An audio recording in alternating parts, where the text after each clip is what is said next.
අයියේ ඔන්න අද මම සුපිරි පින් මතේ වැඩක් කරන්න යන්නේ මේ පොය දවසේ අයියා මොකද ඔයාරි ගුබ්බෑම ගිහලා අසිප්පු ගලින්නද අනේ අනේ ඵලයන් යන්න මේ පොය දවසේ මගුලක් කියන්නේ අන්න ඉතින් පාලිතයි කියලා ඕකනේ කියන්නේ අක්කේ මුතුරැස් බොක්කේ දඩමස් වැඩන්නේ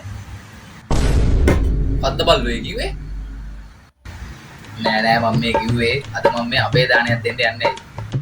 ඈ මොකක් උඹ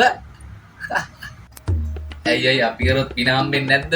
අයියේ ඒක නෙවෙයි තව පෑගින් හරකව මස් කඩේට දක්වනවා ඒ පපුව ආවන්නේ අයියේ ඊට කලින් කොහරි පීර ගන්න ඕනේ අයියේ හරි දැන් මේ ඔය අර ගාන කීතියපා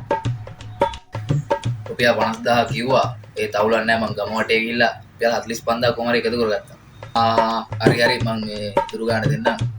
ඔබ මේ හරකා බේරගෙන මේ පැත්ත ඇවිල්ලා යන්න වරෙන්කෝ හරි බා අක්කෙන් සල්ලි ඉල්ලන් ඵලයක් තුරු ගාන ඉල්ලන් ඵලයක් හරි අයියේ පිනක් කෑ ලොකු පිනක් වාඩත් පින් අපිටත් පින් ඔක්කොටම පින් ඈ අලිදයියා අලිදයි හරි ඈ වැඩේ හරි ඈ එලකිරිය බාවද සතා බේරගත්තද අනේ උපාලිදයි 50000 කියප එක 45000ට අඩු කරලා කොහොම හරි බේරගත්තා හරි දැන් උඹ හරකට කිව්වේ 50000 නේ 45000ක් එකතු කරගත්තා ඊ එතකොට තෝ මගෙන් රුපියල් 5000ක් අරන් දැන් ඒ රුපියල් 5000 කො අනේ උපාලිදයි අරක මරයි කියලා බයට මගේ දෙහිත ඇකිල්ලේ නැතු හිටිය අයියේ ඊට පස්සේ මම මේ 5000ට අර මේ නානාගේ මස් කඩේට ගිහිල්ලා පීකුදු ටිකක් ගෙනලා කෑවා ඇකිල්ලේ ලේ නැති හින්දා